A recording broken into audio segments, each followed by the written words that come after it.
How's it going? Hope everyone had a wonderful Christmas and will have also an amazing New Year's. Because I know I did a good Christmas, man. I cooked up a storm, and boy, was it delicious. But, anyways, I'm not here to talk about my Christmas feast. I'm here to talk about Fallout Season 2, Episode 2. So let's just get right on to it, man. We start off with Shady Sands. That's right, we start off with Shady Sands. My goodness. We've been a lot of talk about this since the last season about the fall of Shady Sands and the NCR and everything. And it gave you a specific year when the fall of Shady Sands happened. Then it showed an explosion. But the thing is when you're looking at this Shady Sands, it's in good condition. Everyone seems to be doing well. Everyone seems to be doing fine. And getting on the age Lucy is in this episode, once again, it proves there were some mishap going on within the writing and the scheduling of what happened within the timeline of Fallout.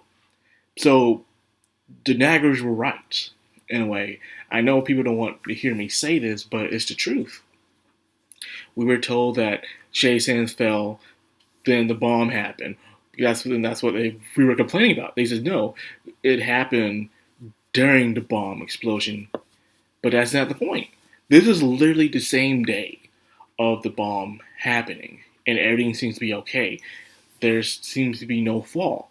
Everyone seems to be happy, and there seems to be progress that's happening within this town, this capital, that is Shady Sands. So, once again, the people who are complaining about this and we're saying, oh, you people need to learn to read a timeline and stuff. Well, you guys need to direct your story better. I know I'm coming off of this.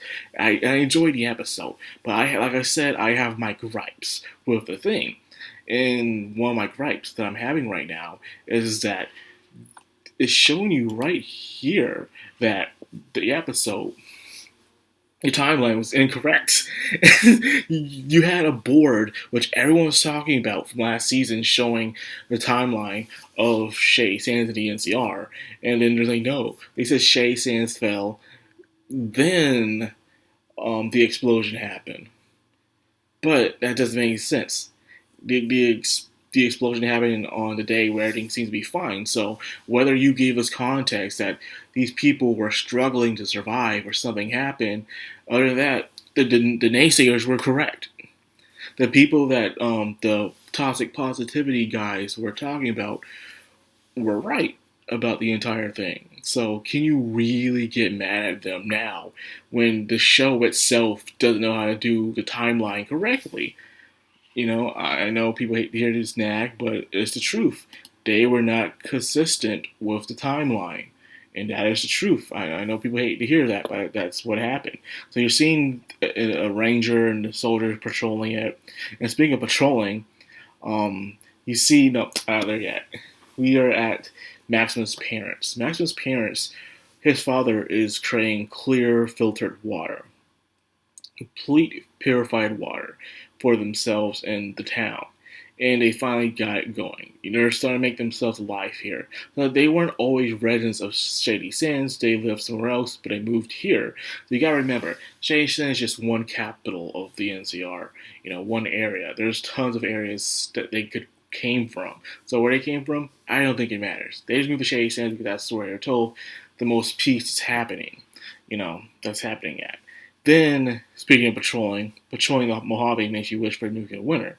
You see a soldier dragging a truck. Interesting. And he keeps saying the same thing over and over again. The guy seems delusional. Patrolling the Mojave makes you wish for a nuclear winter. That's what all the NPCs from the NCR say in the Fallout New Vegas game. They say that a lot because it's just something that you do in the game. So, as a movie TV show reference, that's what they want to do. Like, hey, yeah, there it is. Fine. But why is he doing this? Why is he acting like this? And then we find out this dude has one of the bombs that the stranger, yes, we're going to call him the stranger, is creating and what Hank is trying to improve on. So this explains how Hank was able to blow up Shady Sands. The question is, is how Hank washes his hands. The pit boy says declination complete, and he's washing his hands and he's going to read a story. He felt some regret, but he felt like he did what he had to do. He goes to read off a story to Lucy. Now, let's talk about this. He pretty much, how did he get his hands on the device? Where did he get the device? Did he just have some on him automatically? He knows he had to travel a great distance in order to get his hands on those devices. So it's just things that I like to think about. I like when people write a story. I like it when things make sense. Even within fiction, it has to make sense. And for me, it didn't feel that way. Where did he get his hands on the control device? Where did he get his hands on the bomb? And the bomb he had was the same size of nukes that Liberty Prime from 3 and 4 has. Now, he found a way to make it more explosive, to really expand on that. Okay, I can accept that. But maybe I'm asking into things. But then again, I'm from the side of the show where it really thought about the things it did within the show. That's why I'm a guy that likes to have things that make sense, to be more consistent when things are happening within a story. But I cut that off let's go on to the next thing, man. Now we have Maximus. Maximus is a knight. People say, why is Maximus as a knight? Well, the thing people don't understand is when you are on a very high rank mission, when you're in the military, and you succeed that mission and you complete one of the major goals, and you can be a regular grunt, you get promoted.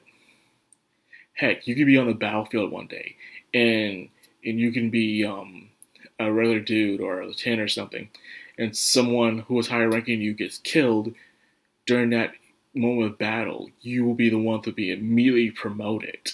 They go on to the next person and stuff like that. So, since they found Maximus, who saw him with Moldaver's body, they all believe he's the one who killed Moldaver. Someone who's extremely dangerous to the Wasteland, to the Brotherhood. So therefore, obviously, they're going to promote him to knight. That's why. You get promoted when you do these kind of missions. That's a no-brainer of why. I wasn't mad about that. But anyways, he seems like he has gone out on some missions now. He has experience. He's going in, he's wiping out ghouls, retrieving packages, People respect him now. They say, Hell Knight Maximus. Of all the knights, these are the ones people really respect. Compared to the one he had before when he was a squire who really sucked, Titus, Maximus seems to have an actual experience. He's going in, he faced danger in the Wasteland and he didn't run like his former knights. He faced it head on, and now here he is with experience. People respect him, they look up to him. He even has his own squire and everything. That's really nice. And he retrieves something for Quietus, and Quietus says that's their new home, is what it is. I'm like, okay, let's find out what it is. But before that, Lucy and the ghoul go into a hospital, and they see these two people with a certain type of clothes, and I was like, these clothes look familiar. And the ghoul was like, aren't you guys a little bit too far out to be where you're at and stuff, too far out west? And Lucy didn't know who they are, just knew that they needed help. And what Lucy does is she believes in helping people no matter what. And the ghoul is like, nah, because they're having this back and forth thing where Lucy's trying to convince them to be a better person. Will it kill you to help out people now and then? It's okay to have your guard up, but at least help some people out now and then, And the ghoul's like, I used to be like you and stuff until things happen. But he's not like that anymore. And the thing is why can't people just find a middle ground? There's always an extreme when it comes to these things. Whether you help everybody else and you're kind, naive fool, or you're just heartless, mean, son of a gun like the ghoul. There's never a middle ground with people like this. And it really does suck. Both of them are right and wrong in their own ways. But that's why you have to find a way to be a little bit of both. Will it kill you? But anyways, the problem I had here is that how he killed the guy dude who was struggling and tried to eat him but realized something was wrong with the meat, and turns out the guy was stung. And he was stung by rat scorpions. That's why we finally get to see some rat scorpions. We got to see a big one too. We saw the little ones and we saw one big one. Now, of course, they were trying to fend the thing off, and the ghoul got stung by it, but he was still able to kill it. You know, but he is stung. Now he had to choose. Well, the chick was also stung too, so she has to choose Lucy, who she's going to help. Of course, she helped the lady, and the lady thanked her, and they walked off. And says, and she's gonna regret what happened to the ghoul because the ghoul was being an asshole, and totally agree. The ghoul just was just being a bad person, but she believes the ghoul will get better. Now, here the ghoul should have told her more what was happening with that lady. The ghoul should have said something. Once again, the thing that happens in the show is a lack of communication. The ghoul should have said something like, "Don't trust them. They are slaves from the Caesar's Legion." That's all they had to say. That's all he had to say. But no, the ghoul has to keep everything to himself. It's ridiculous. I don't think that's bad writing. People do that. People keep things to themselves and not inform other people. And it happens a lot in life. So I saw no gripes with this. No gripes whatsoever and stuff. So she gives it to them, walks off. Now we're going to Norm's side of the story. Norm wakes up all the super managers. And they're all panicking because the thing about super managers is that they all follow things by the books. They do everything word for word, code for code. And the minute things are out of order and there's nothing in the book that tells them what to do, they panic. That's exactly what happens. The higher executives, they panic, they don't know what to do. Unlike the grunts below, like, oh, this is messed up, let's find a way to improvise. These people were not prepared for this kind of situation. They were told that they were to be unthought out every 30 years unless it's Reclamation Day. But that's not what happened. Instead, it was all fall out at once. They're freaking out, and Norm was like, "What have I done?" He did think this through. Then again, he didn't choose planning. He didn't choose rationality. He chose chaos, and he got chaos. Now, what are you going to do? Then we go to Hank. Hank seems to be enjoying himself. He's going back and forth on his little go-kart, and he's keying mice after mice, trying to plate the device onto them and seeing what he can do. People think he's just doing the same thing over and over again, but no. In context here, he's clearly trying something out to work it out. He's not just doing it for the sake of doing it. He is doing other adjustments to see what he got to do to make the thing work. But no matter what he does, it doesn't work. And so it keeps blowing up in the cage. And the cage is clean every time he does it. So this dude really he is focused. When Bud says that his father was ambitious, he really is an ambitious person. Because think about it, this guy is one-track minded right here. He is going across the wasteland, going into a vault, going into where this place is. He is going back and forth on a go-kart, collecting mice one at a time. He could just bring multiple mice with him, but no, he's going back and forth, one mice at a time, one device at a time, and he is putting it on them. He's waiting patiently. He's adjusting. He's just focused on this no matter what, man. It doesn't faze him. So he truly is a man who does believe he can climb up the ladder. He can get things done. So I do like that about his character. Very much. Very interesting. Now we go back to Maximus. Maximus' group, their new home is Area 51. That's right, Area 51. The meme. Yeah, I wonder if you guys went out to the Area 51 jerky place. The alien place in Vegas. If one of you guys went there to try out their jerky, it is delicious. I had some, and good jerky, by the way. So this is a new home for the Brotherhood of Steel and his faction. And the first thing they showed as they're uncovering artifacts is we see a Zayton. We see a freaking Zayton. Oh my gosh, a Zayton. Now, if you don't know, Zaytons are creatures Well, they're aliens in the Fallout universe that you see, and they're pesky little creatures that like to abduct people and experiment on them. They abduct people throughout cross expansion of time. I mean, during the old age of samurai age and everything. That's how long they've been doing this. If you played Fallout 3 Mothership Zeta DLC, you will learn that. They abduct people, they experiment on them, and then in Fallout New Vegas, you'll see them in a Wild Wild Wasteland thing, where they're just there, and if you kill the leader, the others won't attack you. Then you see one in Fallout 4 where you see a crash. You go where the crash is and see follow the trail of green goop. You see the Zayton in a cave, and you take it out. You take his alien gun and its ammo. So yeah. Now the Brotherhood of Steel here. This part to I guess to a normie is hilarious. This scene to me, like I said, the entire Brotherhood scene throughout the entire show, it irked me. Yes, it irked me. Now, as a video game enjoyer, as a lore enthusiast, a connoisseur, you have to ask yourself, when has the Brotherhood ever acted this stupid and mature? Every video game, every faction of Fallout, when it comes to the Brotherhood of Steel, they always carry themselves with discipline, down to the squire, to the knight, to the paladin. There was no BS going around. You know, they had their fun in here, but they were strict. They had a good weight on their shoulders, a good head on their shoulders. But here they don't have that. They have all immature and some things they do for the sake of Hollywood. And every time I see scenes like this, all I can think in my back of my mind is Hollywood. Every freaking time. Hollywood.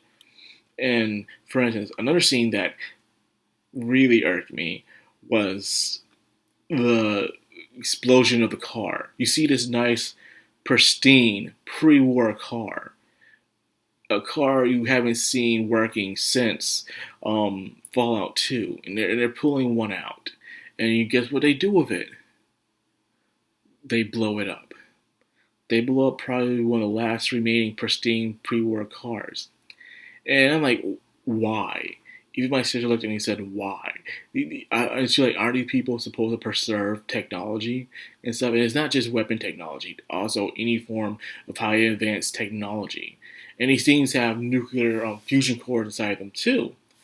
So the fact that they just blew it up, and they were allowed to blow it up, it was just like, what is up with this way they're treating out the Brotherhood? Like they're just a bunch of jocks in high school and stuff. Like, this is not how the Brotherhood acts and stuff. And the fact that people were defending this, man, it's like, y'all will defend anything, man, just for sake of defending it. And you gotta admit, like, if you are truly a fan of the game, of the lore, of this franchise, you know, in Look Me Danny Eye, what faction would allow any Brotherhood of Steel member to destroy a pristine car from the pre-war ages. Not one. Not one. Not in Commonwealth, not in DC, not in freaking California, not in the Mojave. These people would find this car, deconstruct it, analyze it, and find ways to make other parts to work benefit for Brotherhood. Well, you think they just found the vertibirds from the Enclave and they just blew them up and that's it? No, they worked on the things. They created more vertibirds. Then they created the freaking Pridwin. They didn't just let's just blow it up. Like, are you gotta be kidding me, man? I can't believe people defended this crap. This was so stupid right here. Next is same thing with this car. If they were creating technology to help them fly, they'll also create technology to help them drive across the wasteland. They just found a crap ton of fusion cores. They can create a fun fusion cores now. They have infinite energy now. So what they're going to do now? They're going to should create more cars. I'm sorry. This scene was stupid. It was very, very stupid. It made no sense to me.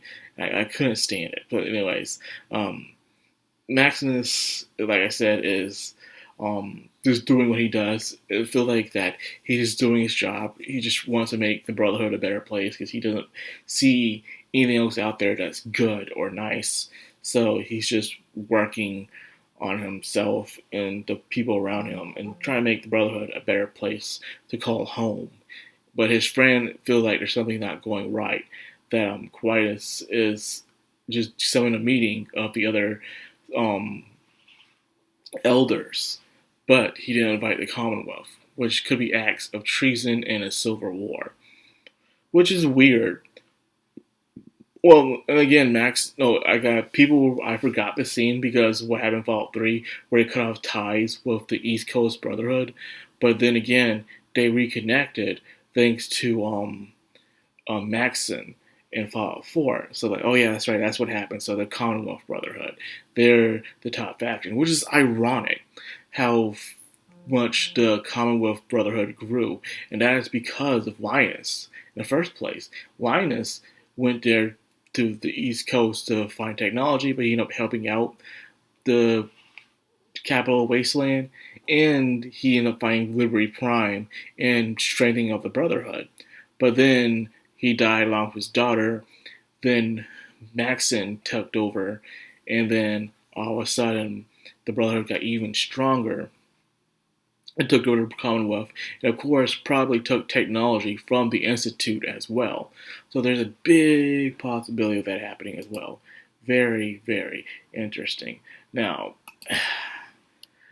next one, you see the other elders are here, and the way they act, once again, tell me, have you ever seen an elder act any of these people? Quintus, I see an elder acting like that. Yes. But the others, they act like savages. They act like barbarians. You know, the way they eat and everything. Like I said once again, this person, the writers don't seem to know anything about the Brotherhood. The Brotherhood did not act like this. They did not. And I did not like that. Like I said, once again, they really made the Brotherhood act like a bunch of savages who are just capturing technology but don't know what to do with it. This is not how they act. It's not at all. And once again, in the back of my mind, Hollywood. Freaking Hollywood. Only Hollywood would pull some crap like this, man.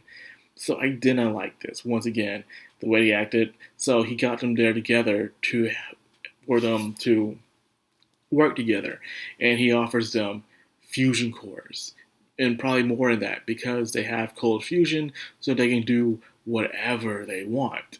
So they're like, okay, but the Commonwealth could be treason, but then again, oh well.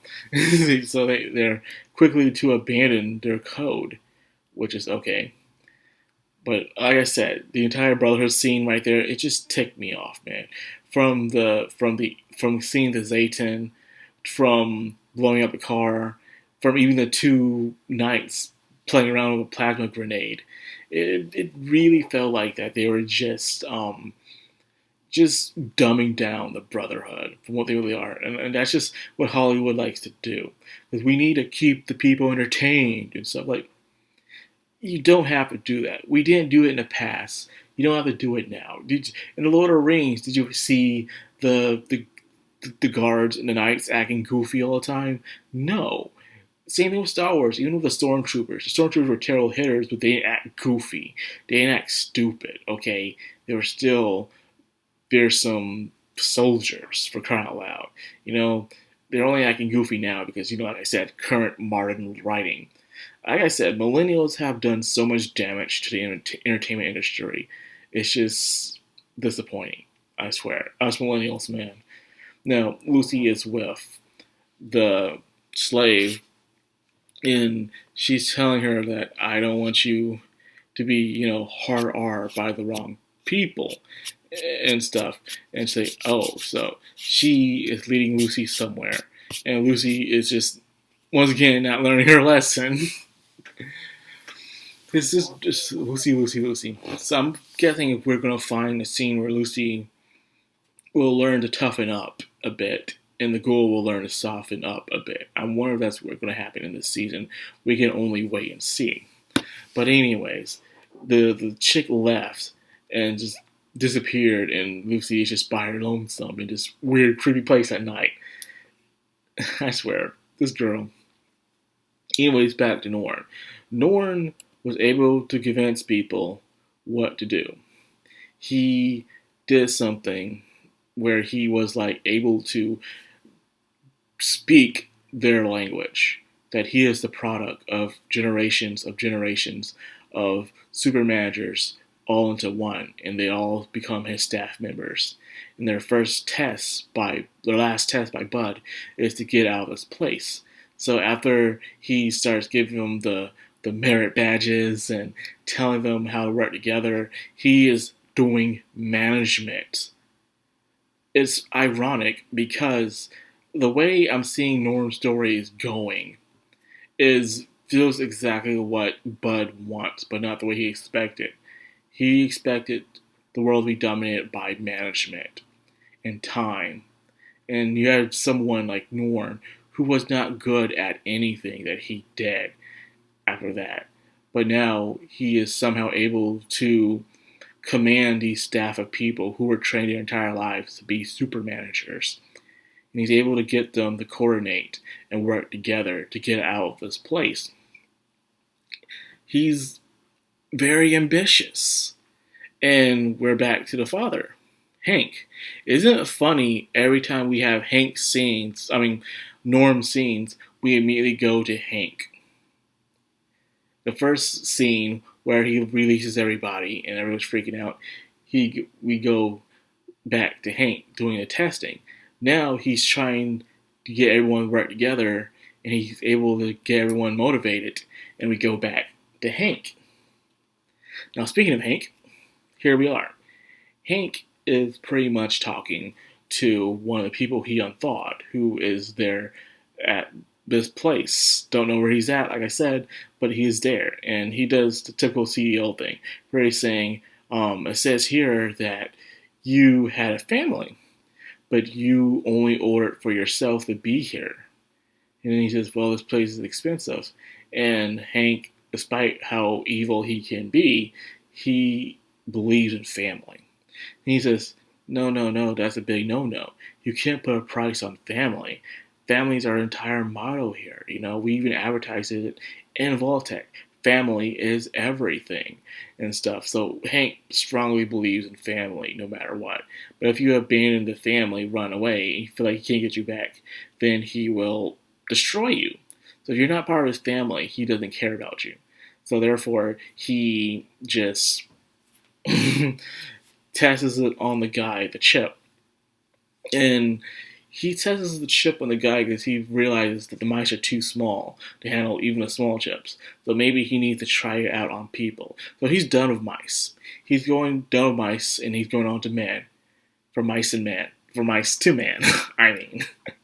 A little book humor, but whatever. Now, Norm was finally able to get everybody out of the vault. They did it, and they appear out a different area through the vault. So, of course, knowing you have 3 different areas, you're able to exit the vault. And of course, there's tons of times in each vault there's a way to exit the vault. There's always more than one way to exit the vault in most of these places. Most of the time it's in the overseer's office. Sometimes it's in a tunnel. Either way, there's always a different kind of exit just in case things go wrong with the main exit. So they get everybody out, and the first thing they say is, "Oh man, the mall's gone." The mall's gone. Oh man, that sucks. Sorry, pal, there's no shopping today. But Norm's first time seeing actual sunlight compared to Lucy's. I think his feels more hopeful compared to Lucy, where Lucy went out on a mission to find Hank. Norm went out just to escape the vault that they were sealed in. But he feels more ambitious. He's not by himself. So he's a different contrast from Lucy's time exiting the vault, which is very, very interesting. Now, speaking of Lucy, she finds Caesar's Legion. She finds Caesar's Legion, and they're around her. And as you already said before, that girl who led her there was a slave from Caesar's Legion. It took me a while to remember that, because looking at the clothes that they were wearing in the game, yeah, she was definitely a slave from Caesar's Legion and stuff. And they don't treat women too kindly there. No, they do not. Now, the final scenes. They're doing a brawl out thing, fighting each other in metal armor, and both Maximus and Quintus seem to be uninterested. And Quintus is uninterested because he just wants to get on with the program, get on with his plans, while Maximus seems to be like, what's the point of all this? He doesn't like that. But of course, a big buff dude shows up and says, I want to fight you. Bareback. I think it's bareback? And that's a poor choice of words. My sister said the poor choice of words. And she was right. It was a poor choice of words. So they're fighting and he's beating him up. But then Maximus gets the upper hand by playing dirty as well, realizing you can't win fair and square in these fights, especially against a guy that size. The guy gets humiliated just for a little while, and he immediately pulls out a knife. And it doesn't work in his favor. Maximus turns around against him and kills him. And this shows you how well Maximus has become over a short period of time.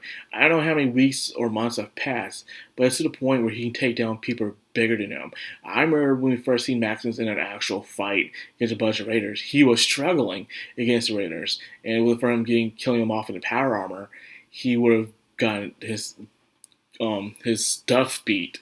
But instead, he is holding his own. He's using his wits, he's using his speed, he's using dirty, underhand tactics in order to win, which you should be doing.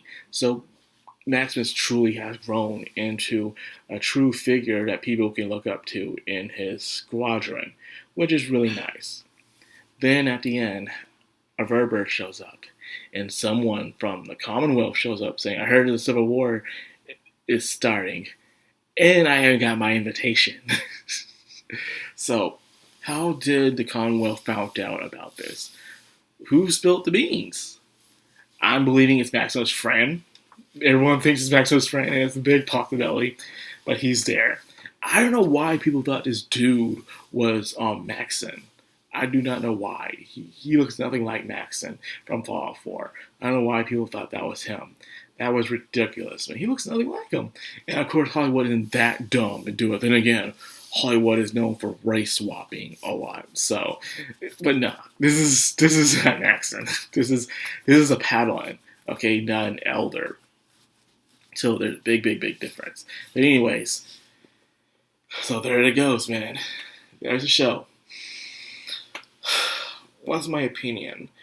Like I said, watching it with the family, eating food, and just sitting there and enjoying it. And if I wasn't a lore enthusiast of this franchise, I would say I would have enjoyed it a lot. There were some things I would have questioned, but I would still really enjoyed it because it was entertaining, it was fun, and if the fam's happy, I'm happy. But I am a lore enthusiast. I like the storyline of this show a lot. Well, of this franchise a lot.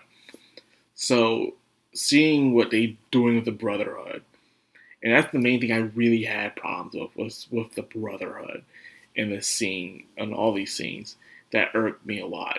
Everything else was fine, but the Brotherhood scene, I don't know, man. I didn't like it. I really didn't like it. I like how they were portrayed, how they were acting. It act nothing like the Brotherhood whatsoever. And it's telling me maybe Quentin is not meant to lead because his faction seems to be the only faction. But then again, I see the other leaders and how they act too. It's like, I feel like the writers don't really understand what the Brotherhood is. Because in every game, in every faction you see in the Brotherhood in their chapters, they always had a good head on their shoulders. They carried themselves correctly. And this is not it. I'm sorry. This is not how they act. You know it, and I know it. But other than that, it was entertaining. It was really just the Brotherhood thing. And of course, the Shady Sands thing as well. The timeline, like I said, the naysayers were correct. They were correct. And they did it to themselves. They talked to us about it. So there's no more about that. I wonder if the toxic positivity people who are also talking about the show are going to say anything about it. I bet not, because all they want to do is be positive about the show. And this is funny, I'm just talking about having a balance. Like, you can speak negative of the show as well as talk positive of the show, but they don't want to do that. There are people who only talk negative about the show, only negative, and they can be annoying. And then there's the people who only want to talk positive of the show, and they seem like a bunch of kiss asses. That's how they feel like to me. That's how I see them. Just a bunch of kiss asses. They never want to talk about anything negative about what's going on in Fallout or Bethesda whatsoever. Everything's hunky dory, no matter what.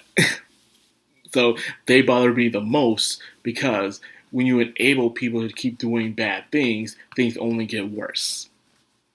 So watch out for that positivity. But anyways, that's what I got. I enjoyed everything but the Brotherhood segments. I did enjoy Maximus. I did enjoy where the story's going. I just didn't like the behavior and the character of the Brotherhood itself in this show. It makes no sense. Everything else, good job. So anyways, and of course the Shake Hands thing. So 2 things. But anyways, all together, okay. So I hope you guys enjoyed this episode. If you did, like, comment, subscribe, and of course, hit that bell icon. This is the background. I'm Anime. Signing out.